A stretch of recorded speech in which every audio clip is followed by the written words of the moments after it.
Somehow the Classic Collection has already empty lobbies not even a week after launch. Apparently they fixed a lot of the connectivity issues, but it might be already too late and serves them right. What are the odds that some 5 years later people are now saying to stop playing this new version of the old Battlefront and play EA's reboot instead, since it's a much better game anyways? So we've officially come full circle. It wasn't like we expected much from this remake other than to support the franchise we all grew up with, and to play these beloved maps with friends online, since back in the day I and many others didn't even have internet at home. So as long as all the new features worked by launch, everyone was willing to swallow the steep price tag. Funny enough, there's new evidence suggesting that they did in fact just use mods for the 2 DLC heroes even when they said otherwise. Diving in the game's code shows that some of the animations and files are the same as reported by IGN. So we're literally paying for a modded version of the game with more bugs than the free ones you can download online. So how can you blame people for refunding the game when for just $5 more you can get Helldivers 2, which is a completely new title with thousands of people online at any given time, and clearly has a lot of effort and care put into every element of gameplay,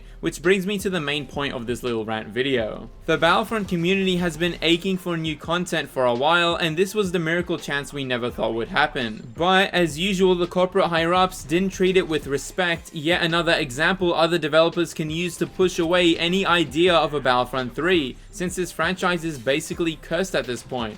Seeing how much views the remake's trailer got gave a glimmer of hope for future Battlefront content, since this community is one of the most dedicated out of any gaming franchise, having the most number of mods on Steam, including one that's trying its very hardest to turn Battlefront 2 into the unreleased Battlefront 3 from what little was shown and leaked online. This also was a good chance for those who only played EA's reboot to experience what started this legendary franchise, and could have connected both old and new fans by adding new content to the game, like, I don't know, more clone skins, new heroes and maps, or even a new class, since they're already giving us a modded version anyways. Just some extra effort to at least honor what Pandemic did, because clearly they were very ambitious, as evident in the 12 videos we've uploaded in the last 6 months, all dedicated to highlighting the small details and cut content in these original games, most of which never made it past the beta or is just sitting in the game's unused files due to hardware limitations. Maybe use some of those features like more than one capital ship per team, or an Excel mode for Battlefront 1 with the unused MTT models, since clearly current gen hardware should be able to handle it now.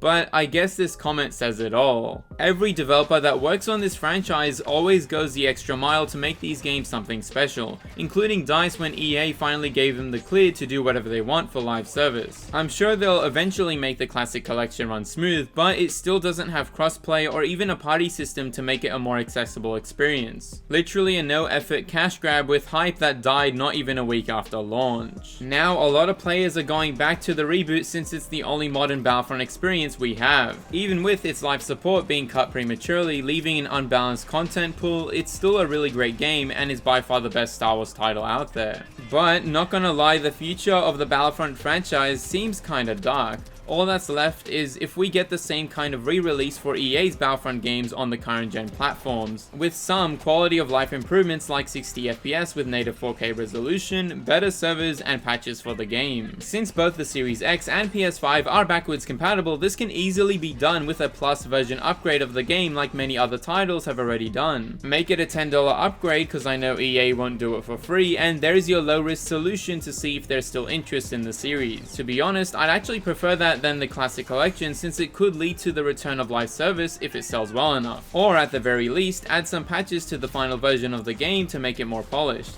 But who knows, maybe if the stars align we could get a sneaky Battlefront 3 logo drop around mid-summer this year. At this point, anything is possible. But until then, which Battlefront is better, the Classic or Reboot? Find out more in this video.